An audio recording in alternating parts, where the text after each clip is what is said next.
부하 리얼드 리믹스 부하 시작해보도록 한국은 잘 지내셨나요? 한국은 저는 잘 지냈어요. 빨리 가보도록 하겠습니다. 2월 18일 8일자 기사는 네. 사물 인터넷 혁명 삼성 드림팀 떴다. 네, 이거 진짜 간단히 짚고만 갈까요? 그러죠. 여기 IoT라는 게 나옵니다. 예. 뭐냐면 인터넷 오브 띵스, 사물 인터넷이라는 겁니다. 그러니까 인터넷이 예. 어떤 스마트폰끼리, 그다음에 컴퓨터끼리 되는 게 아니라 예. 이제 어떤 사물끼리, 물체끼리 인터넷을 연결한다는 거죠. 그래서 이거에 관련해서 이제 세계 기술을 표준을 갖기 위해서 예. 다투고 있습니다. 표준화 선점 경쟁과 기술 동맹, 인수합병, 이 세 가지에 관해서 지금 집중하고 있다는 거죠. 그래서 국내에선 삼성전자, SK텔레콤, KT 등이 이제 이 사업에 뛰어들었고요. 지금 세계적으로는 이제 아시아 태평양 지역에 이제 10개 주요 이동통신사나 이제 그 영국의 반도체 설계업계들, 뭐 각종 이제 구글이나 시스코, 오라클, 뭐 퀄컴, 뭐 이런 글로벌 기업들이 잇따라서 IoT 시장을 지금 노리고 있다는 이런 내용입니다. 모바일 빅뱅에 이어서 IoT 빅뱅이 일어날 것이다. 뭐 이렇게 요약할 수 있겠습니다. 네. 다음 기사를 한번 보죠. 예, 다음 2월 기사는 19일. 예, 2월 19일 기사입니다. 볼커 미금리 급격히 올리지 않을 것. 볼커가 이제 전 페드 의장이죠. 예. 이 볼커가 이제 테이퍼링, 그러니까 미국의 양적 완화 축소 그 속도는 그렇게 빠르지 않을 것이다 라고 예측하는 내용입니다. 그렇게 급하지 않을 거라고 예상되기 때문에 뭐 신흥국에서나 뭐 전 세계적으로 이제 그 테이퍼링에 따른 그런 그 여파가 뭐 생각보다 뭐 그렇게 크지 않을 것이다 라고 그 볼커가 그렇게 예측을 하고 있네요. 저는 여기서 가장 중요한 게 양적 완화의 규모를 외우는 거라고 생각하거든요. 3차 양적 완화 때 850억 달러를 풀었던데 네네. 네. 근데 1차 테이퍼링 때 100억 달러를 줄인 거죠. 그렇죠. 그 다음에 2차 테이퍼링 때는 또 추가적으로 더 100억 달러를 줄인 거고요. 20일자 목요일 기사는 예. 두 개를 보겠습니다. 첫 번째로 그 도심 건축 규제 프리존 만든다. 관련 기사도 한 두어 개 정도 더 있습니다. 자, 어떤 기사입니까? 부동산 정책을 규제를 완화를 시킴에 따라서 네네. 이제 궁극적으로는 이제 경기 활성화를 도모를 한다. 이 재건축 초과이익 환수제라는 게 있어요. 그러니까 재건축을 해서 초과이익을 한 걸 돌려줘야 되는데 그거를 폐지합니다. 그 다음에 분양주택 전매 제한이라는 게 또 있거든요. 그러니까 분양주택을 만들어진 주택을 전체를 다 팔려면 전매라는 거죠. 그쵸. 이거는 투기의 위험성이기 때문에 제한됐습니다. 이것도 폐지. 그리고 주택 자금 대출을 확대. 그리고 소형주택 의무 공급 비율이라는 걸 강화를 하는데요. 기존의 전용 면적 85제곱미터를 60제곱미터 이하로, 그러니까 좀 더 소형의 아파트를 지을 수 있게, 이런 것들, 그리고 규제 총점관리제 해서 그 규제 2,400억 건을 점차적으로 줄여나가는 이런 규제 총량제라 부르는 제도. 그쵸. 이렇게 해서 지금 제가 한 6가지 제도를 말씀드렸는데 결국에는 전부 다 그 부동산 규제를 줄이고 경기를 활성화하는 이런 내용이 되겠습니다. 여기 추가적으로 하나 더 말씀드리자면 네. 이제 도심에 건축 규제 프리존을 만든다. 그래서 이 건축 규제 프리존이 뭐냐?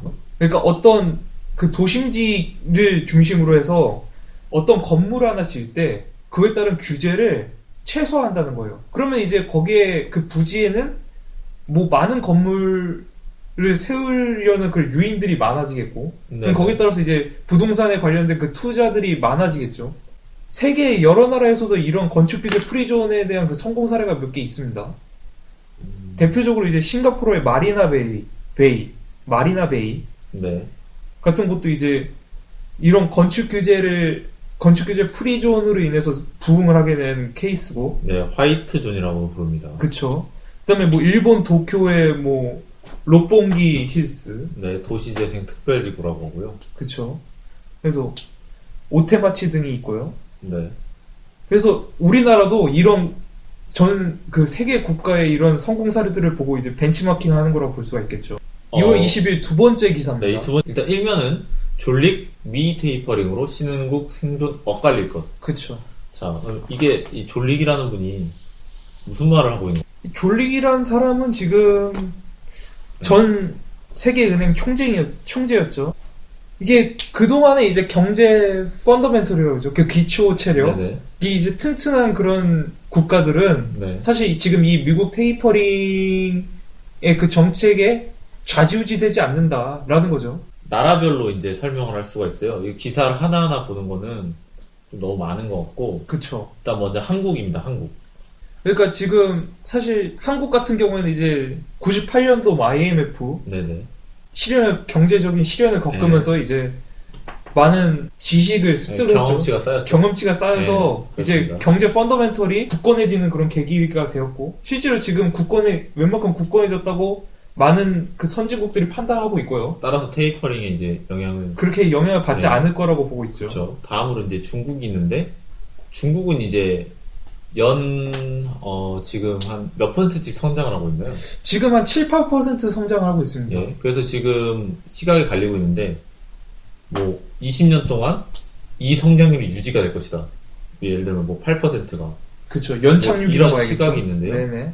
또 반대로는 이제, 우려된다. 그렇게 되지 않을 것이다. 그 이유는 이제 크게 세 가지인데, 소득 양극화와 환경 오염, 뭐 이런 것들이 있고요.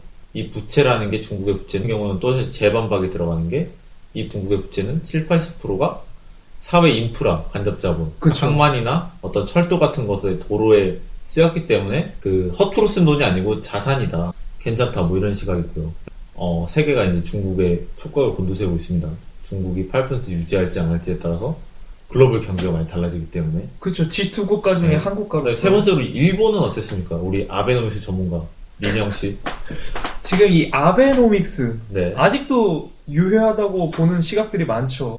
일본의 그 아베 총리가 경기 활성화를 위해서 이제 엔화를 많이 푼 거를 네네. 이제 얘기를 하는 거죠. 예. 근데 지금 어느 정도 효과를 보긴 봤지만 예. 일단 이 통화 완화라든가 이제 재정 지출을 통해서 이제 경기가 부흥이 됐다는 거예요. 어느 정도.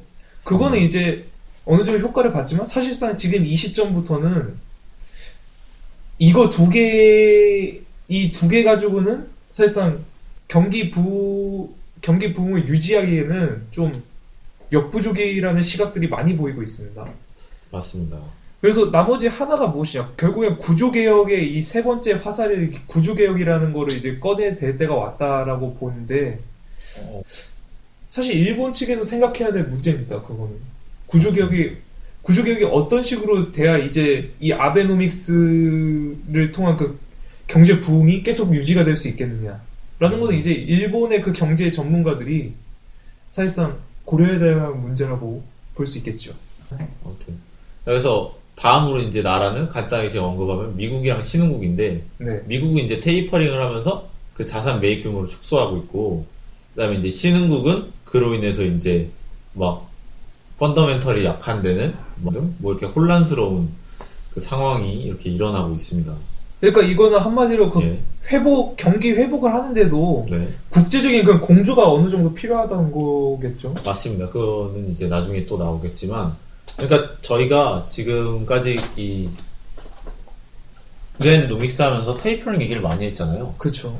오늘 약간 그 완결판 같은 느낌인 겁니다. 그렇죠. 21일 21일자 기사. 금요일 사모펀드 규제 풀어 M&A판 키운다. 이런 기사가 있겠습니다. 네, 예전에 사모펀드라고 들어보셨죠? 그 콜보우 크레비츠 로버츠라고 KKR 예전에 오비맥주를 사들인 그렇죠. 사모펀드였죠. 사모펀드가 뭐냐? 기억이 안 나실까봐 간단하게 요약하면은 공동의 돈을 모아서 이제 기금을 운영하는데, 얘네는 이제 딱히 그 어떤 운용의 어떤 규제가 심하지 않은 거죠. 그래서 비공식적으로 이제 사모니까 공모가 아니라 비공식적으로 회원을 받아가지고 그 억대에서 수십억 대인 기업 사냥꾼들이죠. 기업을 사서 되팔고 뭐 이렇게 하면서 펀드를 불려나가는. 자, 그래서 이 기사의 내용을 이제 살펴보자면, 네, 일단 이 사모펀드에 관한 그 규제가 있었단 말이에요, 기존에. 맞아요. 풀린다는 거예요. 완화가 된다는 네. 거죠. 네. 그러니까 달라진 점이 뭐냐면 특정 기업의 특정 사업부를 이 사모펀드로 직접적으로 네네. 인수를 할 수가 있다는 거예요. 맞습니다. 원래 기존에는 그게 직접적으로 인수가 불가능했죠. 네. 이 영업 양수도란 제도가 그런 제도예요. 자, 그래서 하나가 그거고요. 두 번째는 이제 의결권 제한이 이제 많이 풀린다는 것이죠. 그래서 이제 사모펀드가 결국에는 이 M&A 시장, 이 그쵸. 파이가 커진다는 거죠.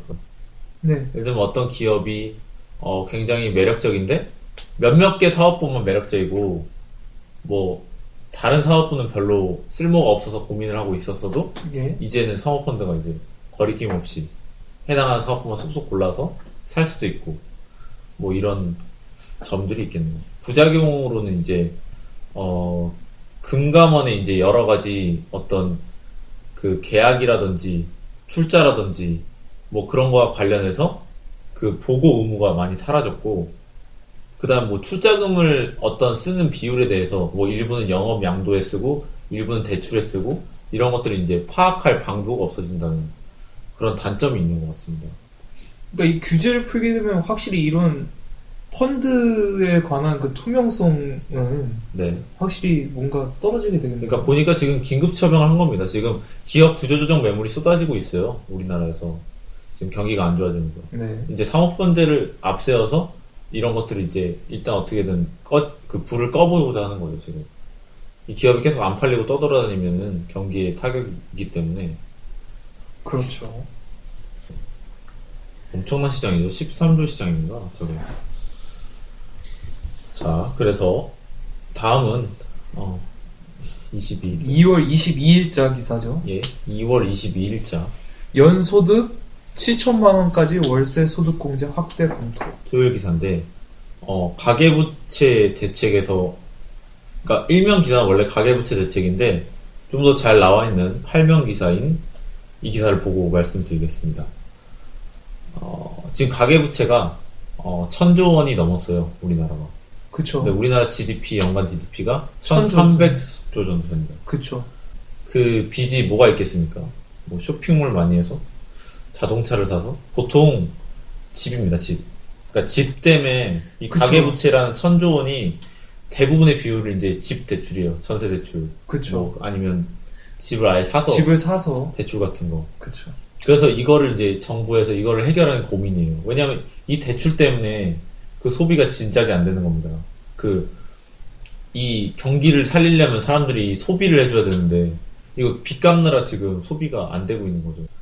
그래서 지금 정부가 이 가계부채를 해결하는 걸 상당히 중요하게 생각을 하고 있는데, 그래서 올해 정부가 이제 올해부터 좀 특이한 게 있었어요. 연봉 7천만 원 초과하는 소득자를 대상으로 세부담을 대폭 늘리거나, 뭐 그 다음에 월세 소득공제를 이제 또 월세 소득공제 한도를 올리고 300에서 그쵸. 500으로, 그 다음에 월세 소득공제율을 또 50에서 60으로 올리고, 어떻게든 그러니까 집을 이제 사람들이 월세로 살 수 있게.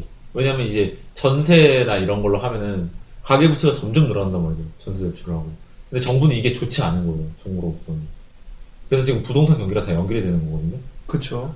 2014년 2월 24일 일면 기사입니다. 월요일 기사. 호주와 5조 규모 통화 스와프입니다. 예. 네. 일단은 이 통화 수합. 예. 수합이라는 것부터 좀 알아둘 필요가 있겠는데. 그렇죠. 수합이 뭐죠? 하면 약속이죠. 그러니까 예를 들어서 3년 통화 수합을 한다. 호주랑 우리나라랑. 호주 달러 1달러다 뭐 1,050원이다. 네네. 예를 들어서 그 통화 수합 그 시점으로부터 이제 3년 동안은 우리 이 두 나라는 무조건 1,050원에 호주 달러 1달러를 교환할 수 있는 거예요. 수합이라는 게 교환이라는 뜻인데, 여기 보면 3년 동안 우리나라 돈 5조와 호주 달러 50억을 그쵸. 그 이내에서 환율을 고정시켜 놓는 거죠. 그쵸. 3년 동안 환율 고정. 3년 무조건. 동안 무조건 그렇게 고정. 해서 교환을 하는 거죠. 그렇죠. 어떤 외국의 경기 변동이나 환율 변동이나 뭐 쇼크 그런 뭐 시황에 관련 없이, 그런 거랑은 이제 관계없이 관련 없이 그냥 두 나라서 그 교환 비율을 딱 정해놓고 그걸 약속을 지키는 거죠. 이제 국가를 넘어가면서 그 환 차익도 있지만 환 차손이라는 것도 있어요. 그쵸. 그래서 환율을 바꾸는 과정에서 여러 가지 손실이 많이 날 수가 있어서 그 경기가 어떻게 변하냐에 따라서 갑자기 환율이 안 좋아지면 호주에서 갑자기 사업을 접어야 될 수 있어요. 갑자기 비즈니스 모델은 그대로인데 환율이 안 좋아져서 그쵸. 그런 것들을 이제 통화 수합은 3년 동안 막아주는 겁니다. 금리 자체가 이제 좀 낮게 책정되는 경우가, 대체로 낮게 책정이 되죠. 네. 그러면서 그러니까 이제 저금리를 서로 유지해 주는 거죠. 그쵸. 네. 그래서 이제 그 두 국가 간의 이제 교류나 네네. 아니면 맞습니다. 경제 활성화 이런 거에 이제 네, 그런 것도 그런- 기대를 할 수가 있습니다. 그런 걸 기대를 할 수가 있고. 보면은 통화 수합 체계 현황이 이제 중국이 굉장히 많네요. 그쵸. 와, 이거 규모가 일단은 규모가 그 한중 통화 수합은 이제 560억 달러. 네, 와, 엄청납니다. 그 엄청난 양의 그 통화를 수합하고 있죠, 지금. 네. 근데 이에 반해서 이제 이번에 호주와는 이제 5조 정도의 그 규모의 통화 수합을 하고 있지만, 네네. 사실 지금까지 우리나라는 이제 뭐 신흥국이라고 해야 되죠? 뭐 예. 중국이나 UAE는 어느 나라죠? 이거 아랍에미리트죠? 예. 그 다음에 인도네시아, 그 다음에 말레이시아 같은 이런 신흥국들하고 통화 수합을 체결했다면, 이제 호주와 통화 수합을 체결한 거는 사실 이제 선진국과 통화 수합을 첫 선진국과 이제 통화 수합을 체결한 거라고 통화 볼 수합 수가 있죠. 네트워크를 확대한 거군요. 그쵸. 그래서 여기 보면 이제 G20이라고 해서 21일부터 23일까지 엄청 이번 주에 중요한 이슈인데요. 주요 20개국의 이제 재무장관 중앙은행 총재회의가 열렸죠. 그쵸. 호주 시드니에서 이제 열렸습니다. 2박 3일 동안 한 내용이 뭐냐? 간단하게 약간 구연동화처럼 하면은 이제 20개의 강대국들이 모여서 미국 형님 그 테이퍼링이 너무 급하신 것 같습니다. 지금 신흥국 아우들이 몸살을 앓고 있습니다. 이렇게 보고를 한 거죠. 미국이 신경을 써주겠다. 대충 이런 내용이었습니다. 그쵸. 정말 그런 내용이었습니다. 그런 내용이죠. 네, 그래서 미국이 그 테이퍼링을 멈춘다 뭐 이런 얘기는 아니고 그냥 계속 할 건데 이제 신흥국 금융 불안 너무 하지 마라. 그래서 이제 G20 모여서 다 같이 G20을 성장하자. 그래서 호주에서 의제도 그렇게 정했죠. 핵심 의제를 경제 성장으로 의장국인 호주가 그렇게 정했고, 그래서 20개 국가가 GDP 규모를 기존 예상치보다 다 2% 이상 끌어올리는 걸 목표로 해서 글로벌의 각국들이 긴밀하게 공조를 해서 다 같이 경제 성장을 해보자. 사실상 경제적인 그 세계의 공조를 좀 깨야 되는데, G20에만 국한시키는 거 사실상 좀 약간 뭐랄까 너무 편협적인 거 아닌가라는 생각이 들죠. 물론 G20 뭐 따져봤을 때 뭐 경제적 영향력은 뭐 거의 한 80% 차지하고 있을 수도 있겠지만, 뭐 80% 뭐 이상이겠지만, 네. 그래도 신흥국, 그러니까 그 테이퍼링에 의해서 이제 몸살을 앓고 있는 그런 국가들은 사실상 뭐 그렇게 경제적으로 아직은 네. 미약한 국가들이 많잖아요. 그렇죠. 여기 스필오버라는 말이 있어요. 파급 효과라는 건데, 중국이 사실 7, 8%로 20년 성장하면 미국을 거의 따라잡거든요. GDP가 미국이랑 거의 비슷해진다는 글을 읽었어요. 예. 그러니까 이제 눈치를 보는 거죠. 중국일까 미국일까? 아직 미국인데. 그래서 이 성장률을 올리는 거를 목표로 하는 것 자체도 사실 뭐 이거 너무 추상적이에요. 성장률은 지금 3.8%에서 4.3%로 올린다. 0.5% 올리고 GDP를 2% 올린다. 그렇죠. 하는 거지.